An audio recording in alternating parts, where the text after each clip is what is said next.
Hello everyone, this is Kill Me Horde and welcome back to Control. The textures aren't loading properly yet. There it goes.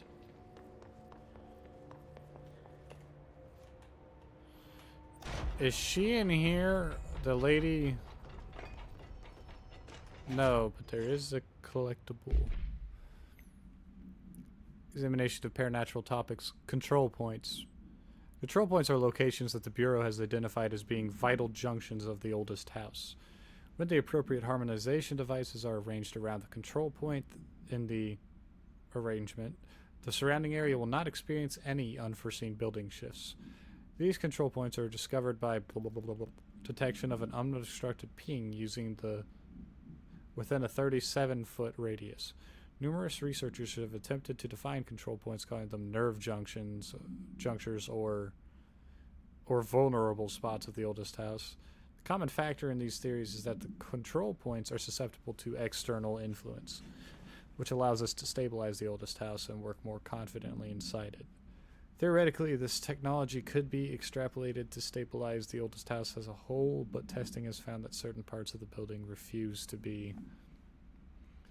Refer to file 7-25-2788 for full report.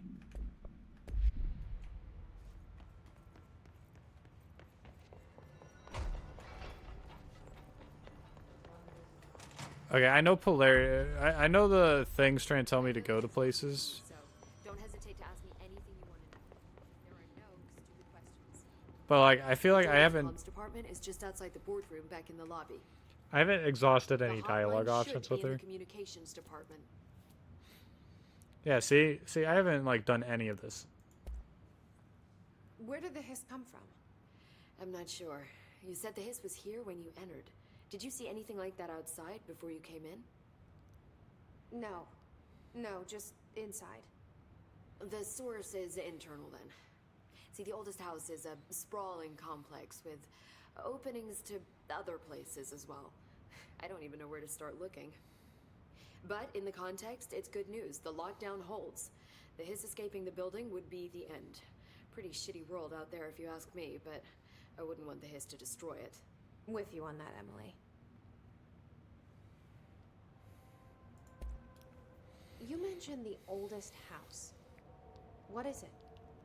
This building, the Bureau headquarters, the oldest house, is a shifting place. You've seen it. It transcends its physical limits. I've been to New York a few times. How didn't I notice this place? It's an attribute of the building.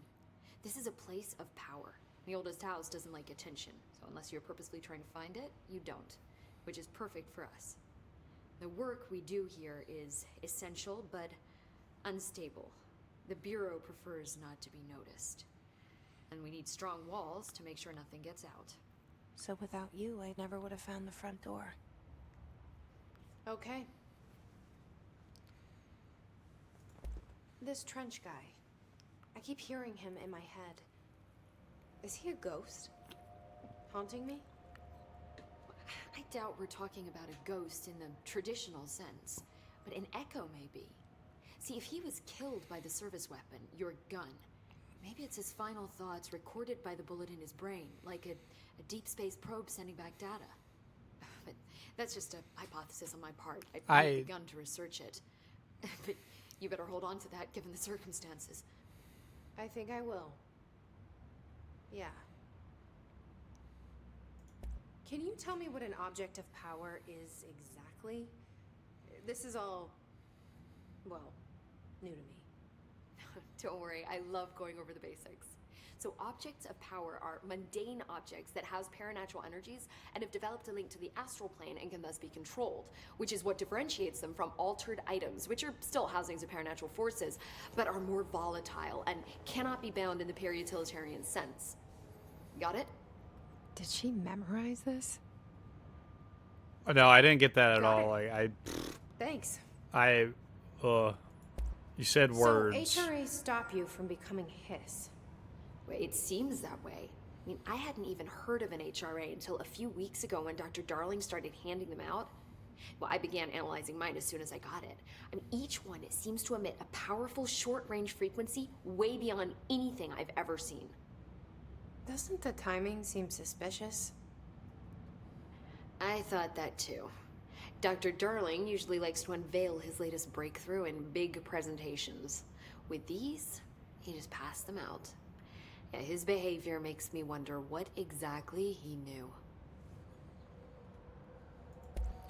Thanks, Emily. I'm sure I'll have more questions soon. Bye, let me know. Emily. I've got exploring to do now that this place is stabilized. Who knows what I'll find? Like this box. Ooh, accuracy booster mod for the weapon. Shut up. I know I gotta go down there.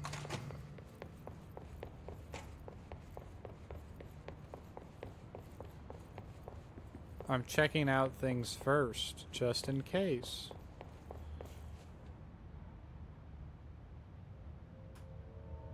Whoa!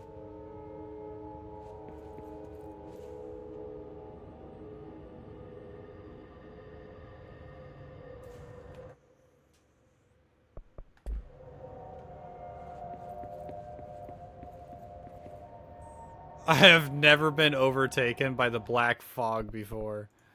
Holy shit. You might have seen that in other people's games where their graphics card bugs out and it just envelops the entire game world with just black fog.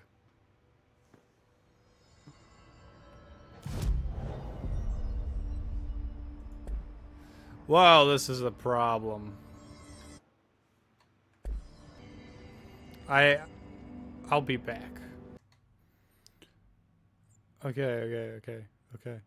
I've restarted the game.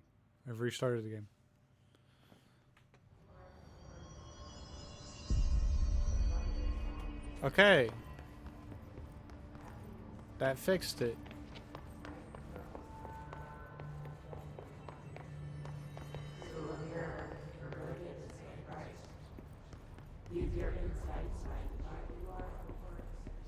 I think I came from this way, right? Yeah, that's where I came from.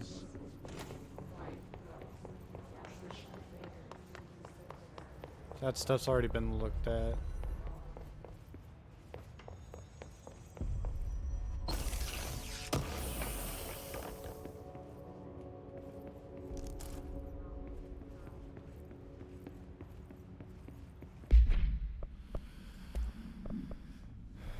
Hey. Reload efficiency is better than most of these. So I'm going to deconstruct my accuracy boosters.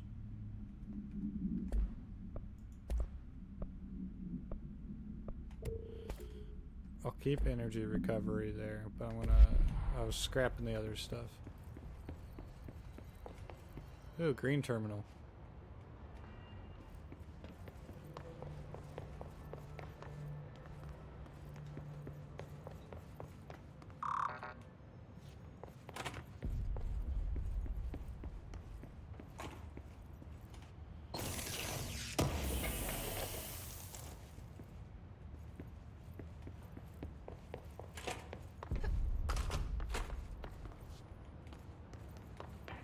Cool.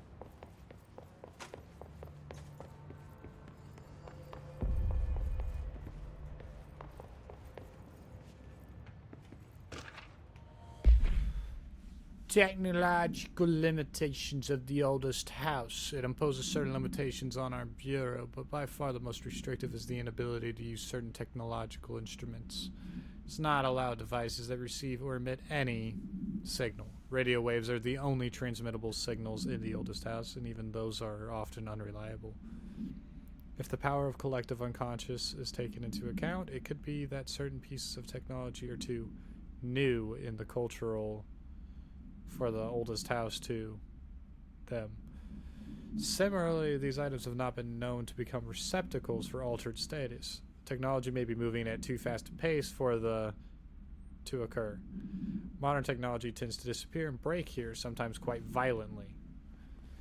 Agents have been injured by cell phones exploding in their pockets while entering the oldest house. Refer to file 4-19-1935 for a full report.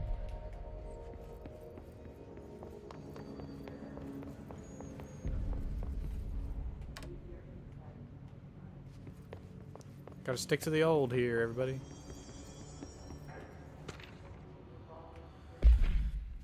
Shifted bathroom complaint. Listen, I know you can't control building shifts, but the executive level restroom has been missing for weeks now.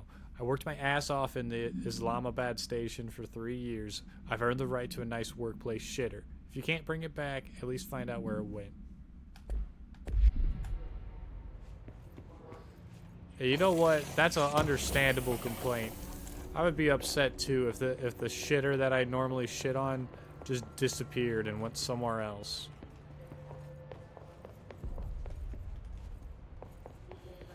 Yeah. I broke the floor.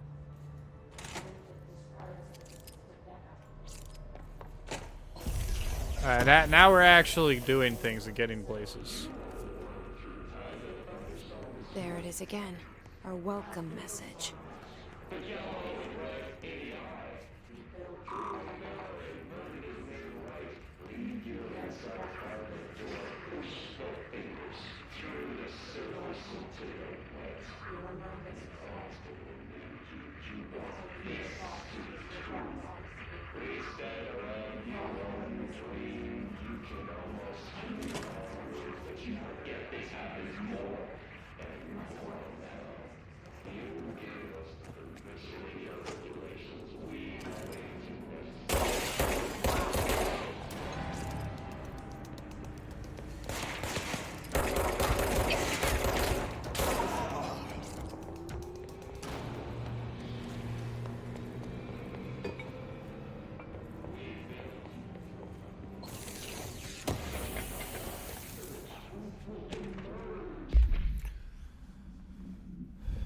Visited the following Nevada accommodations: Desert Sun Inn, Big Sky Motel, Starlight Motel, In and Out, Aztec Court, Sleepy Bear Motel, Silver Spurs Ranch, El Gato Blanco Inn, A Plus Lodge.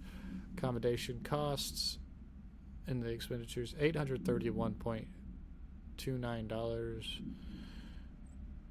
Meals $714.84. Gasoline pretty much $300. Minibar $313.61. I do wonder if a motel called the Ocean View is going to be found in a landlocked state, but hey, I guess I'm not paid to think, right? For the record, I again request that you give us the budget to get 2 rooms each night. Agent Rowley and myself are very tired of sleeping in the same room. See you on the road, Agent L. Hines. Du Bois research said performing rituals may help identify any places of power. Drinking those little whiskeys is my ritual.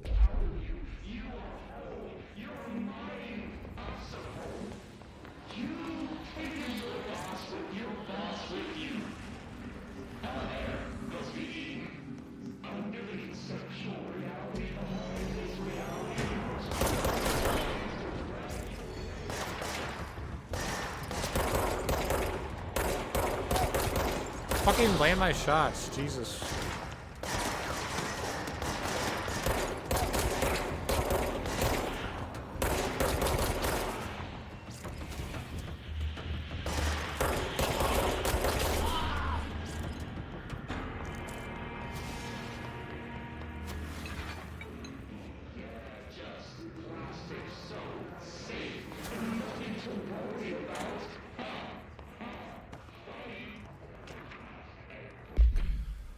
Please be aware, due to recent fluctuations in the nearest control point, this area's stability has been downgraded to yellow. As a reference chart, green is stable. Yellow, low possibility of unanticipated building shifts. Orange is high likelihood of unanticipated building shifts. And red is frequent. Frequent building shifts.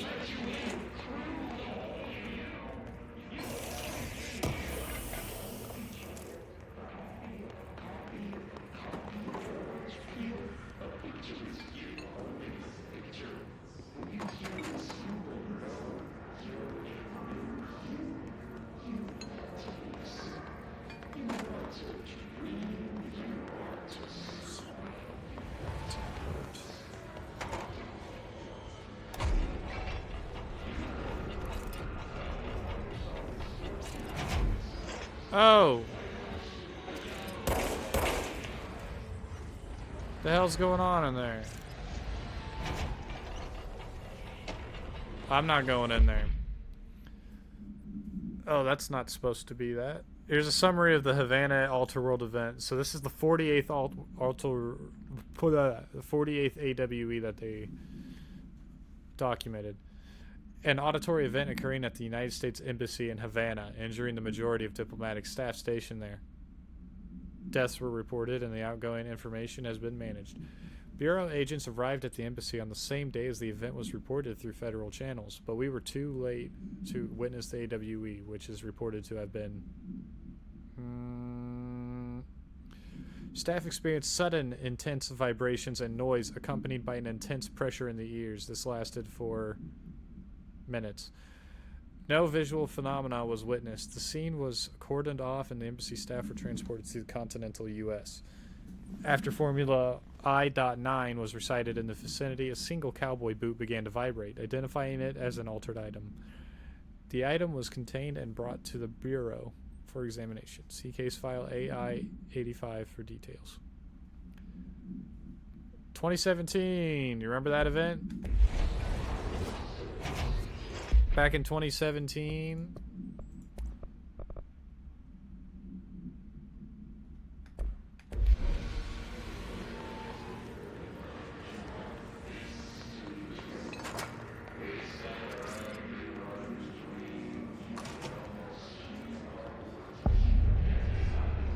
Well, this doesn't look ominous.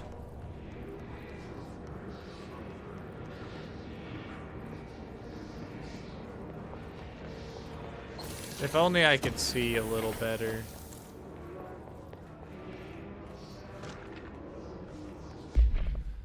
Singing fish, dead letters. Singing fish. Mr. Governor, I called the police, but they never come to my house. I got a problem, you need to send folk to fix it. I got my wife one of them singing fish on the walls. It's not a real fish. It sings when you hit a button. But it's got the devil in it. It flies around at night and sings devil songs. It says a lot of cuss words. The devil got in my house because of the fish, and you gotta come handle it. My wife is real upset. When can you come? Sincerely, Dwayne Barr.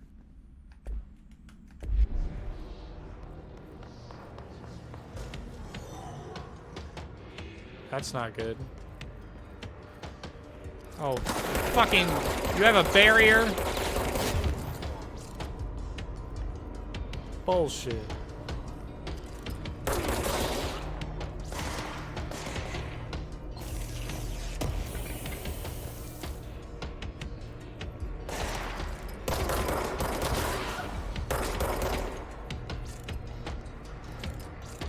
Where are you going?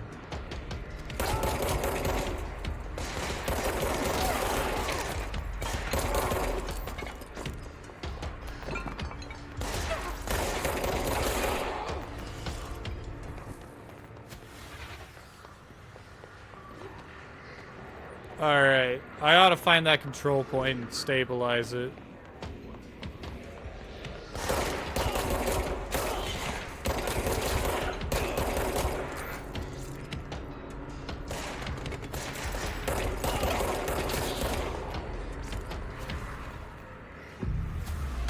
Let's cleanse the area.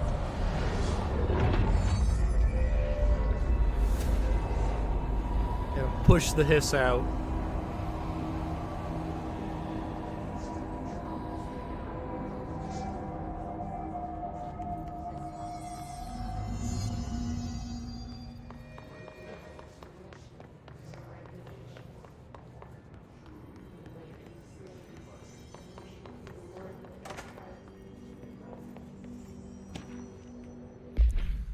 Book Club Penny. Hello, avid readers. The Bureau Book Bunch will convene at the usual spot in the corner table of the cafeteria at 5 p.m. on Tuesday. Currently discussing Unless You by J.D. Brooks. Everyone should get their reviews to me by Monday before lunch so I can generate some conversation starters before the meeting. Happy reading, Penny Bartwell.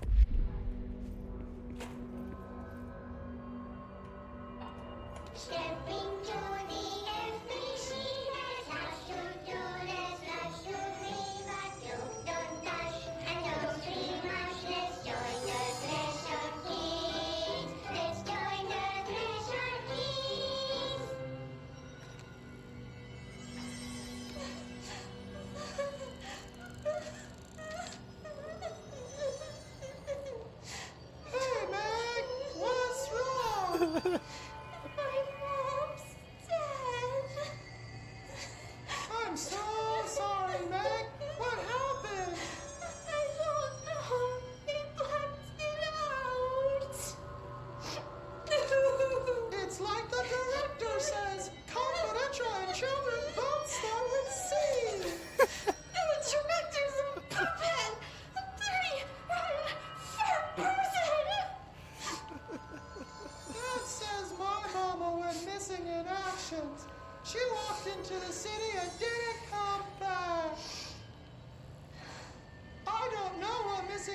instructions is, but I sure wish someone would find her. I'll help you look, Topher. We'll find your mama together.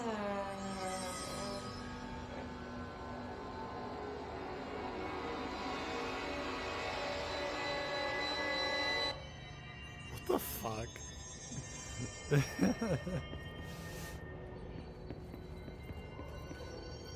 What the fuck, man? Oh, does it do a full? Into the Ep2 she has lost to do this, lost to me, but don't touch and don't scream much. Let's join the Threshold Kids. Let's join the Threshold. I want to skip ahead. I want to pause it whenever she pulls up the paper.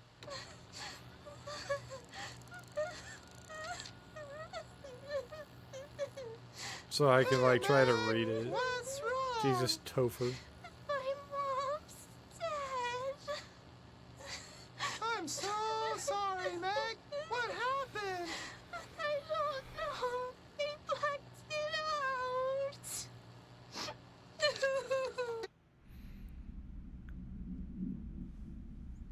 out. Dear Madam, we regret to inform you of an incident that occurred during our recent undertaking in blah, blah, blah, blah, that resulted in blah, blah, blah, blah, and blah, blah. We suffered great losses while blah, blah, blah, blah, blah, where your family member was blah, blah, blah. Blair Wright was a valued member of our proud agency, and her legacy will live on. Okay. It actually was a thing. It actually was a sad message. I heard that.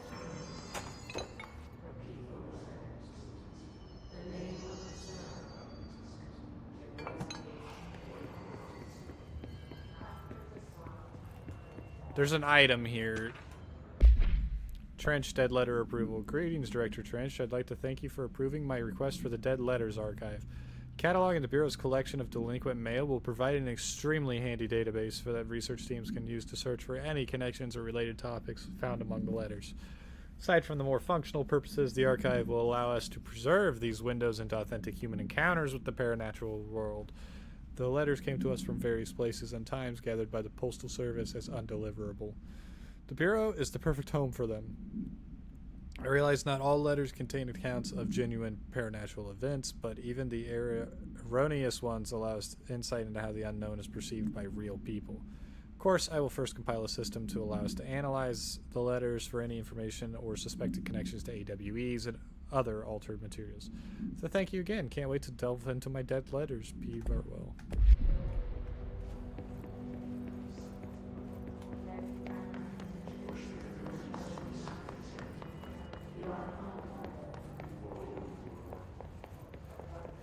See, I don't want to just start murdering people, but also, like...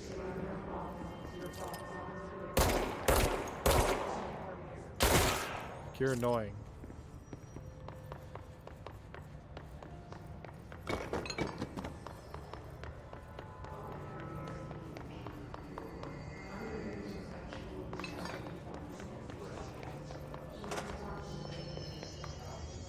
Oh, a thing. Just look at it. 8 inches wide and capable of storing. Okay, I am going to watch it through here because that angle is atrocious. Just look at it. 8 inches wide and capable of storing a whopping 80 kilobytes. Stolen by our friends at the CIA, the disk held the launch codes to Soviet nukes. This is not the disk, of course, but one exactly like it. A perfect fusion of concepts vibrating in the Cold War era collective unconscious. A receptacle. It is a receptacle for dangerous energies to hone in on. And they did. We don't have the details, but when things started flying around the disk, it was transferred to us. It's an object of power. OOP. Oops. Oh, and it can launch things telekinetically through the air. To date, we've launched maybe 3 dozen pencils. And once, we even launched a cup.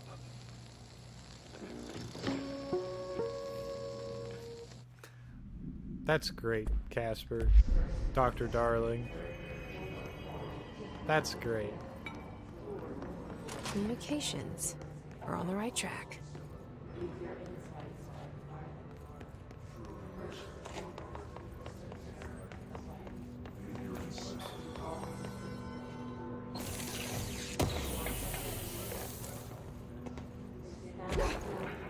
Okay, when I unlock Shatter, I have a choke now.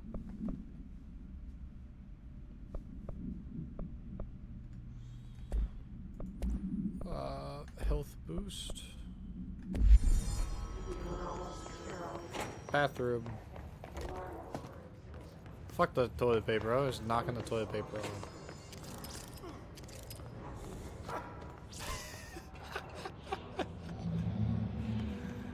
Something tells me the floppy disk is in here.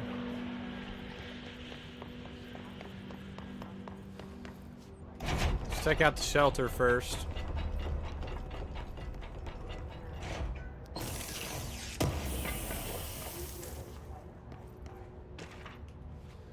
Book Club Samson. Notes for Penny by L. Sampson. So I don't usually read a lot of sci-fi, but as far as space operas go, this was alright. The title, Unless You, could refer to a bunch of things in the book, I guess. But I thought it was a little vague and stupid. The way the characters kept throwing it around, almost like a catchphrase, got real annoying real fast. The best part of the story was the space battles. I sided with the Fixers, obviously, because they had the coolest tech and their motives made the most sense to me. Honestly, if I had to choose between some hoity-toity flowers and guns space hippies or a badass bunch of warriors who go around devouring planets like cheap sushi on a Sunday, I know who I'm picking. That scene where they invade City Planet and convert the entire population using those brain worms, that space dog fight between those two ace pilots, signed me the fuck up. What kind of ruined the whole thing for me was when my favorite character got killed, not even halfway through the story, by getting a battery cylinder launched into his face by a gravitational anomaly. His death didn't feel necessary at all. Absolute nonsense. Yep. Object of power. Looks like the heads have latched onto it. We need to cleanse it. Yep. It's gonna shoot shit at me.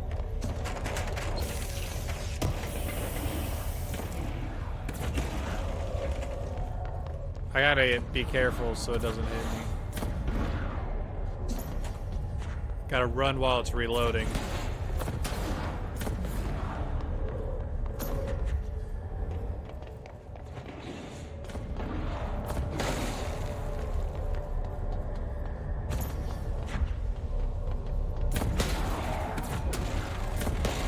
Because I do not want to get hit by it.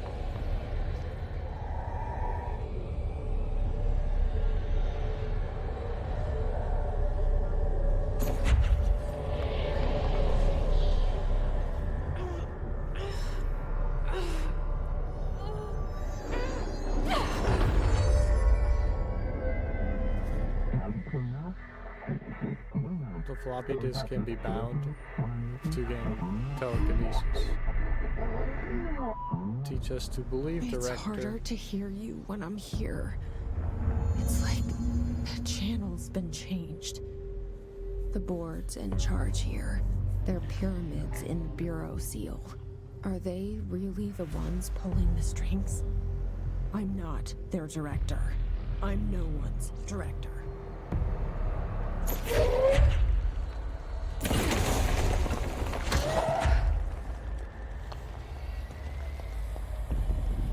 I like launch. Launch is interesting.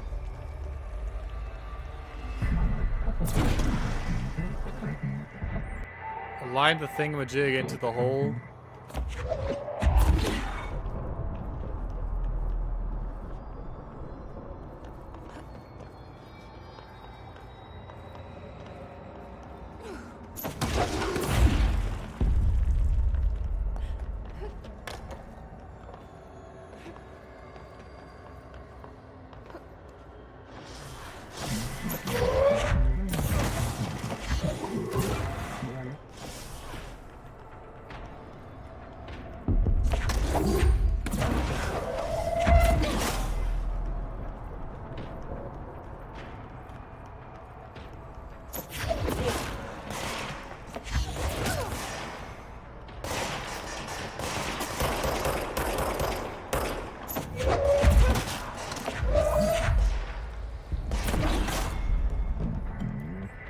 hiss is burrowing into our astral plane.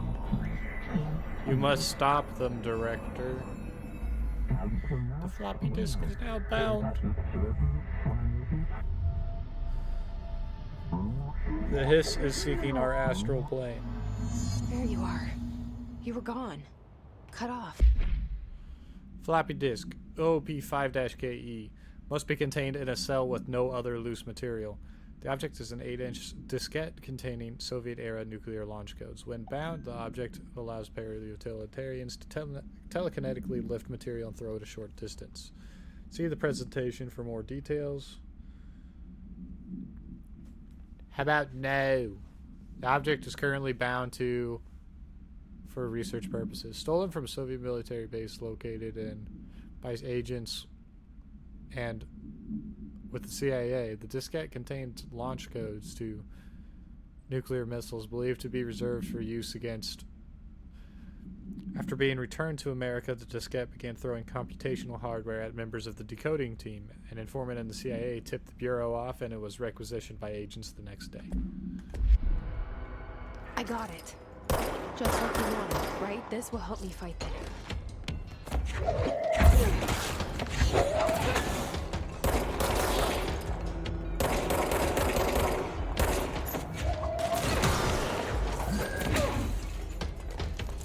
See, I love launch. Launch makes fighting so much fucking easier here. I want to go back down here.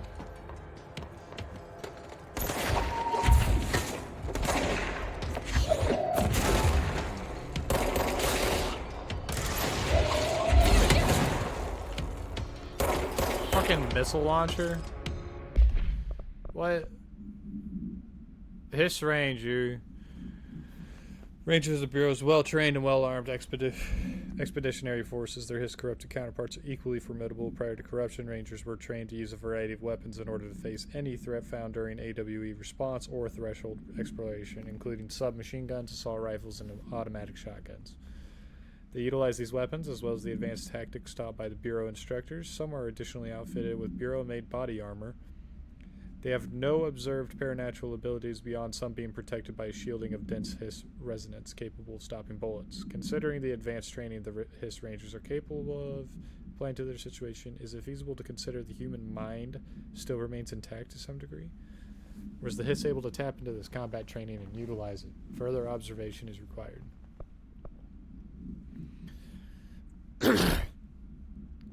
The Bureau only allows certain highly trained individuals to handle volatile materials and weaponry.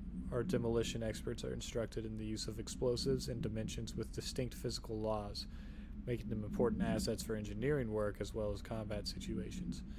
Hiss demolition experts are the only observed Hiss variations to wield a specifically built rocket-propelled grenade that is designed to identify and track entities once fired, making them a threat whose termination should be prioritized in combat scenarios. I find it remarkable that the Hiss restrict usage of this weapon to the Bureau personnel who trained specifically for its use.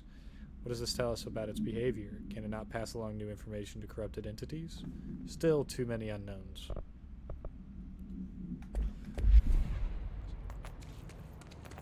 So I can grab it with yeah, I can grab the rockets when they shoot them at me. I just didn't manage to.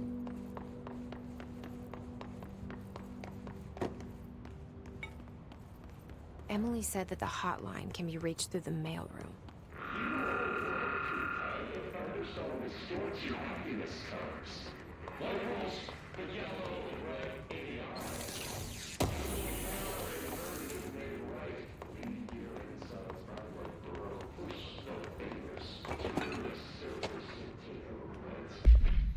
Tomasi, Willow AWE outcome.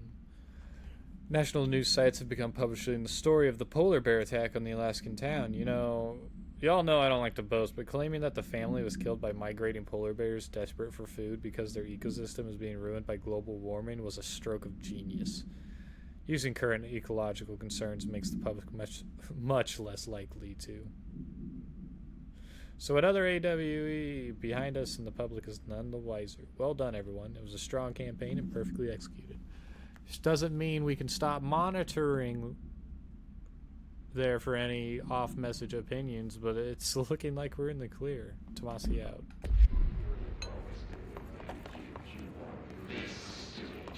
Tomasi's the guy I'm looking for.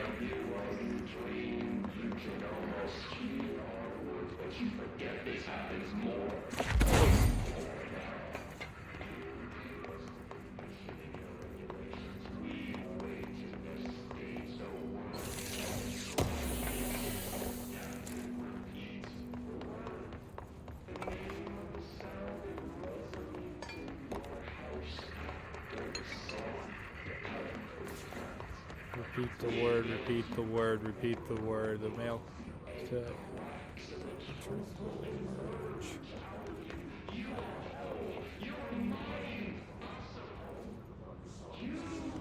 I can't get into the mailroom yet. Oh, here we go. This much. I've got clearance now.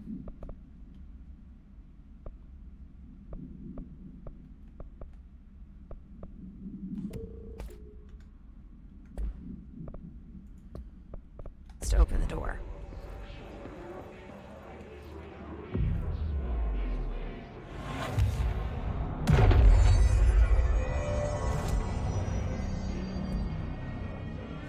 It opens fast travel for me. Tomasi is loud and annoying. Sitting there screaming hiss nonsense at me.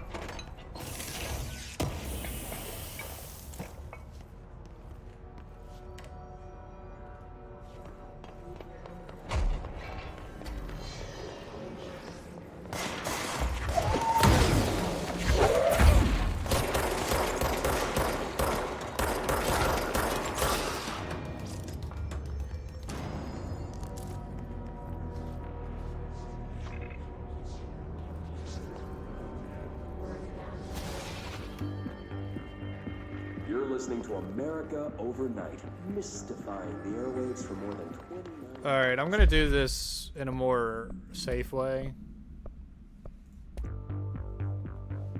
You're listening to America Overnight, mystifying the airwaves for more than 29 years. Thank you for staying up with us. Ghosts. We've had many callers over the years tell us of hauntings, voices, and other phantasmagorical phenomena. Today, friend of the show, Dr. Quincy Reagan tells his story. Quincy. Thanks. This is something I experienced recently while staying at the Chili Pines Motel in Macon for last year's SuspiciaCon. I was in room 47. The night manager, an avid listener of the program, insisted I take this particular room. Now, the manager explained that years back, the body of a man was discovered under the bed, inside that wooden border that motel beds tend to have. And the body had been there a week, he said. Guests had stayed there, sleeping with the corpse a foot below them. They only found the body when housekeepers complained about the smell. Hauntings have been reported in room 47 ever since. I happily took the room. I fell asleep pretty quick, checking under the bed first, of course. No ghosts visited me, no chilly spots or flickering lights. But when I woke up, I found myself under the bed. It was dark and stiflingly hot. Luckily, I was able to push the mattress off and crawl out before I suffocated. The night manager was kind enough to find me another room. There you have it, listeners. What we call ghosts take many forms. Quincy was brave enough to tell his story, and I encourage you to keep calling and writing whenever you encounter something strange. My man just like fell under the bed somehow. Maybe you're seeing colors that we have no name for. Maybe your toaster is possessed. Remember, dear listeners, when no one else believes you, we do. America Overnight, we'll be right back. Whack. Alright, I am all out of time for this episode today, everybody. I shall see you all in the next one. Bye-bye!